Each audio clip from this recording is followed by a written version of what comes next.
Hola amigos de la pantalla, tenemos con nosotros un invitado muy especial, Víctor Osuna Palomino. ¿Cómo estás, Víctor? Bien, gracias.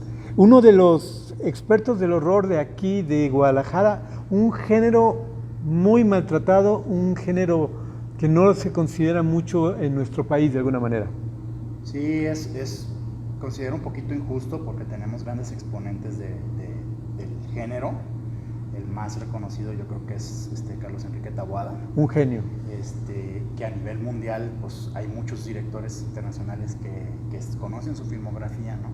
Pero también hay cosas súper kitsch y súper curiosas que también forman parte de eso y son, así en otros países son considerados completamente de culto, pues.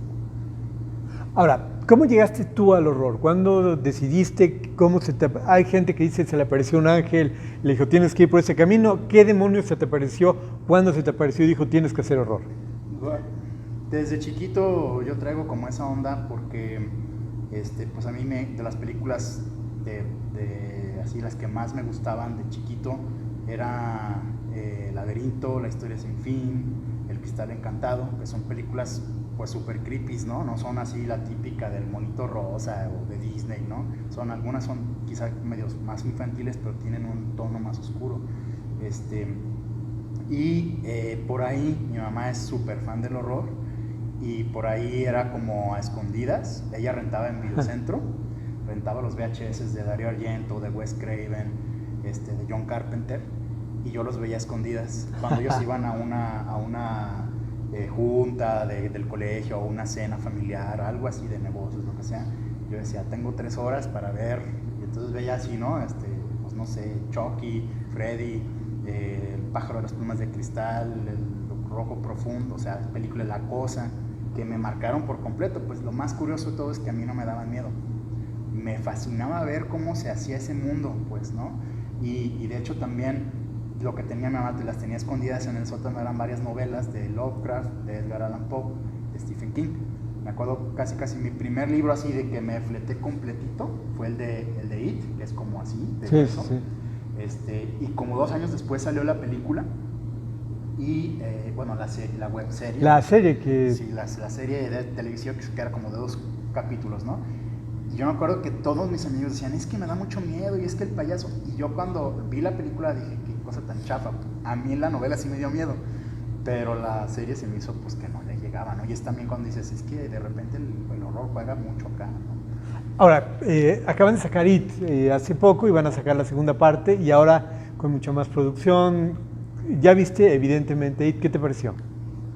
A mí se me hace mucho más fiel al material base, origen de Stephen King. Tiene también como horror de ahorita, de repente sí es como un estilo, unas técnicas muy, muy características. Andy Muschietti es un genio, para mí se me hace uno de los mejores directores ahorita. Él hizo antes Mamá, que también es una joya de película.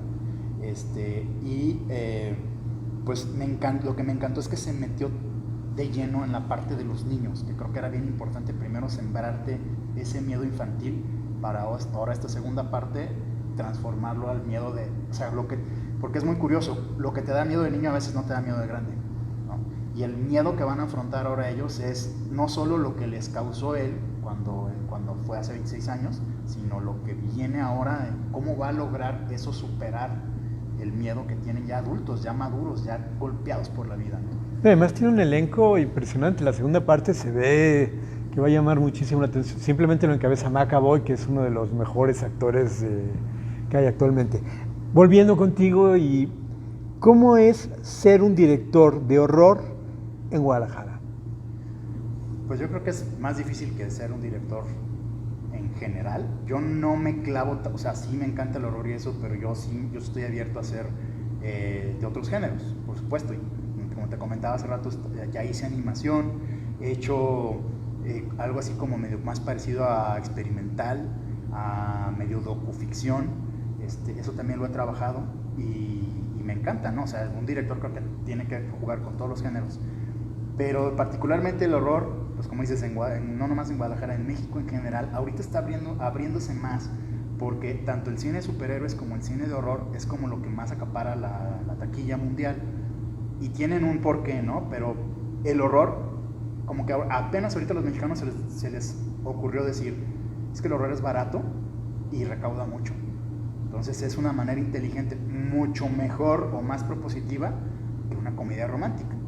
Entonces, pues ahora a ver cómo se empiezan a mover las aguas. Sí es difícil, pero es apasionante, ¿no? Ahora, bueno, vamos a hablar de Las reglas de la ruina, que es tu ópera prima. ¿Qué tan difícil fue levantar el proyecto? Híjole, pues mira, muy difícil, no tan difícil como el proyecto anterior, que todavía está ahí guardado en el tintero, que tardé 5 años en darme cuenta que no lo iba a poder levantar. ¿Cómo fue eso? A ver, cuéntanos. Pues mira, fue un proyecto que se me ocurrió primero el título y luego empecé a desarrollar como el guión y luego primero dije voy a hacerlo cortometraje y contacté a Ofelia Medina, a Silverio Palacios, a Gustavo Sánchez Parra y dije oigan, ¿quieren hacer estos personajes? Me dijeron que sí, les encantó la idea y luego yo como que en mi cabeza dije pues ya tengo 3 grandes actores, la historia está buena, le da para más, pues vamos desarrollándola, ¿no? Entonces la desarrollé para el largometraje. Estoy hablando de un proceso más o menos como de 3 años y lo metí 2 veces en cine y las 2 veces me lo rechazaron. La gran excusa de INCINE es que no tenía experiencia previa. Entonces, pero también es como, pues ¿cómo voy a tener experiencia previa si no me apoyan y no puedo hacer, ¿no? Entonces, por ahí Gamaliel de Santiago, que estaba en parte de los efectos visuales y de maquillaje, me dijo, suelta un poquito el proyecto, agárrate algo más chiquito, que tengas más control, más barato, y hazlo, y luego haz otra cosa, y ya con un par, ya les vas a decir, aquí está la experiencia, aquí está para hacer ahora sí el proyecto, ¿no? Entonces, pues hice eso, y agarré este proyecto, así las bases realmente, o las reglas, por así decirlo, es poco dinero, pocos actores, pocas locaciones, poco tiempo, poco presupuesto, pues, pero, y que se vea, como es terror, es un terror más psicológico, dije, lo que no se ve, se tiene que sentir, y lo que no se ve, pues no me cuesta. Entonces, bajo esa esquemática, dije, pues voy a hacer escenas planteadas de algo que nada más cada espectador se imagine una cosa diferente. Que eso es algo muy de Lovecraft. Lovecraft escribía de repente, y entonces apareció lo innombrable. Y cada quien en su mente, oh, lo innombrable, ¿no? Aunque después de un rato dices, oh, ya demasiados innombrables. Sí. Lovecraft fue uno de los personajes, de los escritores de horror más importantes. Después de Edgar Allan Poe, de alguna manera fue el que tomó la batuta y tuvo muchísimos seguidores. Él tiene una influencia evidente en lo que haces en este libro. Cuéntanos de esa parte. Sí, bueno, el Grimorio de las reglas de la ruina es uno de varios grimorios ficticios que se han hablado a lo largo de la historia de este universo Lovecraftiano, que empezó él, pero que después otros retomaron, por ejemplo Stephen King, ¿no? O Alan Moore, o Neil Gaiman, o sea, hay varios, ¿no? Y se menciona, por ejemplo, el misterio del gusano, las reglas de la ruina, el Necronomicon, que es como el más famoso, el Necronomicon. Y las reglas de la ruina es creación de Joseph Pulver. Lo menciona, o sea, nunca ha hablado así de es un libro que hace esto, y lo menciona como parte de la bibliografía que tenía el asesino en serie de su novela. Entonces, yo me contacté con Joe Pulver por Facebook y le dije, oye, tengo ganas de hacer un grimorio de Lovecraft, la historia de un grimorio de Lovecraft. Y se me hace que el de las reglas es llamativo porque habla sobre la conquista de Colón y todo este tipo de ondas. Y es un libro que esta parte está, bueno, en la mitología está como en español, entonces pues, podría ser algo latino interesante, ¿no? Siempre los cuentos de Lovecraft son en Providence o en Nueva York, en Norwich, y entonces pues yo dije, pues ¿por qué no en Guadalajara? ¿Por qué no en México? Que el libro de repente llegó acá de alguna manera, ¿no? Y pues por eso de ahí arranqué, como dije, voy a hacer mi versión de los grimorios, mi idea de la historia, ¿no? Ahora, hablamos del horror, que es una cuestión universal. ¿Qué parte llevaste en la película que pudiera decir que es mexicana, latina? O sea, ¿qué aportas tú a la ecuación del horror mundial? Híjole, mira, la película sí tiene como ciertos estándares, digamos que es como by the numbers, como muy, muy, muy comunes en las películas de terror, que son como de fórmula. Yo me enfoqué mucho en la parte femenina. yo considero que la figura femenina en el terror es la más importante, porque es o la que detona todo o la causante de todo, o sea, que es como por decirte la terza madre de Dario Argento o la queen de Alien, o sea, o es la chica en peligro que se tiene que sobreponer al monstruo, o por una mujer pasan todas las cosas, ¿no? Entonces, por venderle el alma al diablo, por ejemplo, ¿no? Entonces, la figura femenina para mí es no solo muy importante, sino que también es la más fuerte. Entonces, es lo que yo traté, a lo mejor te podría decir, eso es lo que yo le traté de enfocar en esta historia, que es, los roles femeninos son los más importantes y los más pesados en la historia. Y la trama, pues el 90% la lleva la actriz principal, que es Jung Wen. Ya lo demás que te puedo decir que le pude haber agregado al cine independiente de Guadalajara es pues que lo hice, ¿no? Que lo logré sacar y que pues pueda servir de inspiración para alguien más. Claro, un presupuesto de una película normal, estamos hablando de 20, 30 millones de pesos. ¿Tú hiciste tu película con cuánto? Con 7. Con 7, que es realmente una maravilla. O sea, ¿cómo crees que le vaya la distribución? ¿Cómo vas en el momento de mover la película o que para que pueda estrenarse en México? Pues mira, para aventarme al ruedo, yo hice un estudio, yo creo que es lo primero que tienes que hacer, un estudio bien inteligente de por qué tu historia tiene que ser esa o tu género tiene que ser ese. Y dije, pues estudié mucho, ¿no? Y dije, pues hay películas, por lo menos en el mercado gringo, si es mucho de, pues costó $150,000, Actividad Paranormal. Y mundialmente hizo 250 millones, o sea, es una cantidad absurda, ¿no? Y algunos otros, ¿no? Por ejemplo, el ejemplo que no es de terror, por ejemplo, el Mariachi de Robert Rodríguez, que costó $3,000, creo, y la vendió muy bien. Vi El Orden del Caos de Aronofsky, que también le costó $40,000 y la vendió en $1 millón. Cosas así, ¿no? Que dije, es que sí se puede hacer algo barato, pero bien hecho, y se puede vender mejor, ¿no? Entonces, yo te puedo decir ahorita en el mercado es muy probable, si no se estrena a nivel salas, ahorita con el streaming a nivel mundial, ya me lo han pedido varias veces, ya estoy en eso, en diferentes plataformas, en diferentes partes del mundo, se puede hacer un deal muy interesante y la recaudación, simplemente la venta de una ventana me recupera varias veces lo que yo invertí. Y yo creo que es muy importante lo que estás diciendo, porque el cine mexicano pocas veces se ha preocupado por recuperar dinero. Como todo viene de cine, dicen, yo hago mi película, ya me pagó en cine y me desentiendo.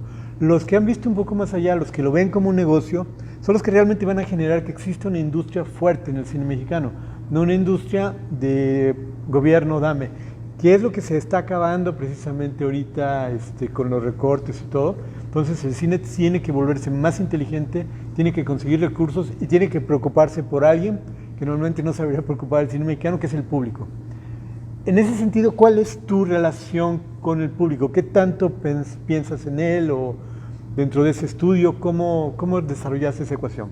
Pues como realizador, lo primero que tengo yo quiero hacer una película que me gustaría ver en el cine, que me gustaría ver en mi VHS cuando estaba chiquito, ¿no? Entonces dije, pues tiene que ser algo que sea interesante, que no aburra, que no enrede, que no esté demasiado pretencioso, que también de repente eso es lo que hace que pierdas al público, ¿no? Quieres meterle un montonal de cosas y dices, espérame, no me estás contando la historia, me estás adornando todo, pero no hay una historia, ¿no? Entonces me enfoqué en la historia. Yo creo que al contarte la historia ya tienes al público cautivo. Y lo bueno, lo interesante del horror es que cuando los agarras mentalmente, ya no los sueltas, ¿no? O sea, cuando los llegas a soltar poquito, es con un jump scare o algo así, y luego los vuelves a amarrar, o sea, los tienes que volver, es como estar pescando, le das cuerda y luego le agarras y luego otra vez. Y sí, el enfoque principal o mi interés principal, ya que lo estoy enseñando en festivales, es, yo me fijo en el público, en las reacciones del público. Y lo primero que digo es que no se salgan, que no se duerman, ¿no? Y que al final, si es que me toca hacer preguntas y respuestas, que me pregunten algo, porque quiere decir que sí conecté, que sí llegué a algo, que les dejé algo aquí, ¿no? Claro. O que me hagan un comentario a la salida. Con eso ya te das cuenta que el público ya está ganado. Hay veces que sale el público y ni te dice, se duerme, se sale, y es cuando dices la película no funciona. Y hay muchos ejemplos de cine mexicano que va por ese lado. Ahora, viene un gran evento para ti, del que el cine mexicano había estado muy alejado. Te vas a San Diego, cuéntanos de eso. Sí, pues digo, yo lo metí, el proyecto lo metí a N cantidad de festivales, te estoy hablando Sitges, Toronto After Dark, Tokio, en Australia, en Italia, y, o sea, si te enseñara yo como las plataformas donde los inscribo, tengo así como 30 deditos para abajo, ¿no? Y 2 seguiditos de aprobado, ¿no? O 2 en veremos, o algo así, ¿no? O me pasé 2 filtros de 3, ¿no? Cosas así. Y también es otra cosa que como cineasta independiente y como primerizo tienes que entender es el mejor festival para tu película, claro, es el que te selecciona. Claro. No importa si es Cannes, si es el que te selecciona. Entonces, no fue Guadalajara, no fue bla, bla, bla. Dije, yo lo voy a seguir metiendo, ¿no? A donde se deje, porque lo que yo quiero es que la película la vean, ¿no? Y entre esas, pues apareció el Comic Con y dije, pues, ¿por qué no? A ver qué pasa, ¿no? Revisé más o menos el tipo de películas que había, las selecciones, todo eso. Dije, pues podría entrar. Hace 3 semanas, 4 semanas me dieron la noticia de que había quedado seleccionado. Y luego aparte me mandaron otro en el que me dijeron, y solo para si lo quieres comentar, es la primera película en la historia del Comic Con de género de terror mexicana que está seleccionada. O sea, anteriormente eran canadienses, hubo una española y canadienses y gringas, ¿no? Y creo que una cubana, pero mexicana nunca. Ha habido una de fantasía. Ajá. Y un cortometraje que es de Jonathan Hostos, que se llama El hombre morfable, y es también como medio entre animación y fantasía, pero de género de horror es la primera que está, y pues eso para mí es padrísimo, ¿no? Claro, además es el camino que por fin se está abriendo, después de tantos años y tantas luchas, parece que tanto esfuerzo está empezando a dar resultado. ¿Cómo te sientes con eso? Pues muy, muy satisfecho, porque, o sea, te digo, de las elecciones que he tenido, la primerita fue en Feratum, que también es un festival muy grande y muy importante del género, de ciencia ficción, horror y fantasía. Ahí fue la primer mundial. Me tocó que Lloyd Kaufman la viera, el director de Toxic Avenger, y eso, y pues también él fascinado con la película, ¿no? Pero, y despuesito se fue a Portland al festival que es específicamente de temática Lovecraftiana, que es el HP Lovecraft Film Festival en Portland, Oregon, y también fui representando a México con el proyecto, ¿no? Entonces ya esas dos como palomitas son muy particulares, claro, tienen un porqué, y esta tercera también creo que va mucho ligada a la cultura popular, que es Lovecraft, que es el horror, que es los mitos de Cthulhu, y que de repente sí es como una subcultura, pero pues ahí está mermando, de repente aparecen los Simpson y aparece en South Park, ¿no? O sea, no es tampoco tan extraño ni tan desconocido, ¿no? Claro.